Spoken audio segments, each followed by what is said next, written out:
छोट्या यांना का पकडता, छोट्या माशांना का पकडता तुम्ही? त्यांच्या स्वतःच्याच पतीच्या नावावरती असणारे हॉटेल इम्पेरिया जे आहे, त्या हॉटेल इम्पेरियाचं अतिक्रमण आहे तिकडे. त्याचे जे रेस्टॉरंट केलेलं आहे तिथं त्यांनी पार्किंगच्या जागेवरती हॉल घेतात आणि ते लग्नासाठी देतात. तर ते अतिक्रमण काढा. तर मी आयुक्तांना आदेश करते की खरंच त्यांनी ते तपासावं, आयुक्तांनी हे तपासावं की ते आमचं अतिक्रमण आहे, हा त्यांचा विषय आहे. म्हणजे आम्हाला असं वाटतं की या जळगाव शहराच्या महापौर ज्या आहेत त्या सगळीकडचंच अतिक्रमण काढून शहर स्वच्छ करायचा त्यांचा चंग आहे, त्याचं अभिनंदन करूया ना आपण. पण मग आमचा मुद्दा असा आहे की तुम्ही छोट्या यांना का पकडता, छोट्या माशांना का पकडता तुम्ही?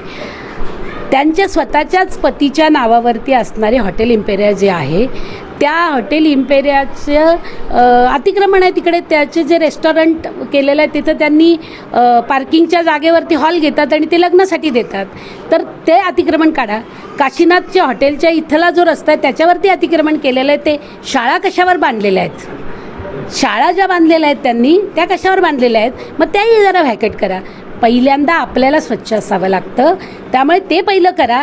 हे गरीब तर राहण्यासाठी छप्पर नाही म्हणून राहतात आणि तुम्ही पैसे कमवण्यासाठी करतात, तर त्याचं जरा तुम्ही उत्तर द्या. असं आम्ही तक्रार दाखल केलेली आहे. आम्ही विचारलं आत्ता त्यांना, ते म्हटले 2च दिवस झाली तक्रार संबंधित अधिकारी, त्यामुळे आम्हाला अजून 2 दिवस द्या. मंगळवारपर्यंत नाही दिली तर आम्ही पुन्हा येऊ यांच्याकडे. आम्ही याच्याकडे आयुक्तांकडे ती तक्रार दाखल केलेली आहे, कारण तेच त्यांच्याशीच आपण प्रशासन म्हणून त्यांच्याकडेच दाखल करतो. आणि त्यांनी नाही उत्तर दिलं तर मी उपोषणाला बसेल आणि मागेल त्याचं उत्तर. पण ते उत्तर मागितल्याशिवाय राहणार नाही. दुसरी तक्रारही दाखल करणारे शाळांच्याबद्दलची. त्यामुळे महापौरांनी स्वतः आधी करेज दाखवलं पाहिजे की हो, मी माझ्याकडे जर माझ्या इथे चुकीचं असेल तर, आणि ते त्यांनी केलं तर मी त्यांचा जाहीर सत्कार करेल. हजारो लोक जमवून जाहीर सत्कार करेल. हो, माझं त्यांना चॅलेंज आहे की त्यांनी स्वतःच्या शाळा असतील तर त्याच्याबद्दलचं करावं. त्यांनी त्यांच्या हॉटेल इम्पेरियामध्ये जर चुकीचं चालत असेल, कशाच्या नावावर परवानगी घेतली आणि दुसरं ते चालवत असतील तर ते त्यांनी काढावं. त्यांनी काशीनाथमधलं अतिक्रमण काढावं आणि मग दुसऱ्यांना बोलावं. हे माझं त्यांना ओपन चॅलेंज आहे.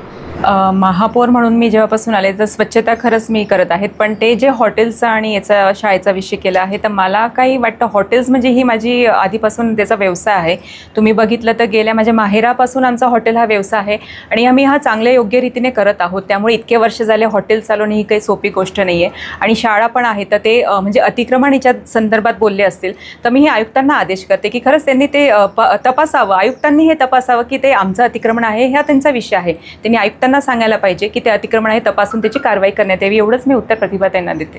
त्यांनी ऍक्च्युली तक्रार केलेली आहे की आपल्या तुमचे पती जे त्यांच्या नावाने जे हॉटेल्स आहेत त्याचं अतिक्रमण आहे. दुसरं महापालिकेच्या मोकळ्या जागांवर ज्या शाळा आहेत त्या संदर्भात त्यांनी तक्रार आयुक्तांकडे केली आहे. त्यांनी तुम्हाला चॅलेंज पण केलंय की स्वतःचं तुम्ही अतिक्रमण काढा, त्यानंतरच दुसऱ्या अतिक्रमणावर तुम्ही कारवाई करा, असं त्यांनी चॅलेंज केलं आहे. प्रतिभाताई शिंदेने जे सांगितलंय की ते हॉटेल माझ्या पतीच्या नावावर आहे, तर मी पहिले प्रतिभाताई शिंदेंना हे सांगू इच्छिते, ते हॉटेल माझ्या नावावर आहे, माझ्या पतिदेवाच्या नावावर नाही आहे. आणि हॉटेल माझ्या नावावर आहे पण ते अतिक्रमण नाही आहे.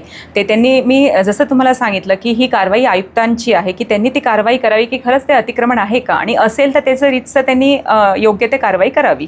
आणि जे शाळा आहे ते शाळा पण त्यांनी तपासाव्या की ते खरंच अतिक्रमण आहे का. आपल्या हॉटेलबाबत त्यांनी अतिक्रमणाचं नाही तर आपल्या हॉटेलमध्ये जे आहे खालचं जे पार्किंग आहे ते गैरप्रकारे वापरला जातं. तिथे लग्न वगैरे विवाह सोहळे घेतले जातात. मी तेच पुन्हा तेच सांगते की जे हॉटेलचं ते म्हणतात आहे ते त्यांनी आयुक्त साहेबांना कंप्लेंट केली आहे. तर आयुक्त साहेबांनी ते पेपर्स वर्क असेल, पेपरवर काहीतरी वर्क आपण करतो किंवा तिथे ती नोंद असते, तर आयुक्तांनी ही कारवाई करून पेपर्स काढून ते तपासावं की खरंच त्याच्यावर काय आहे आणि त्याच्यावर रीतसर कारवाई करावी.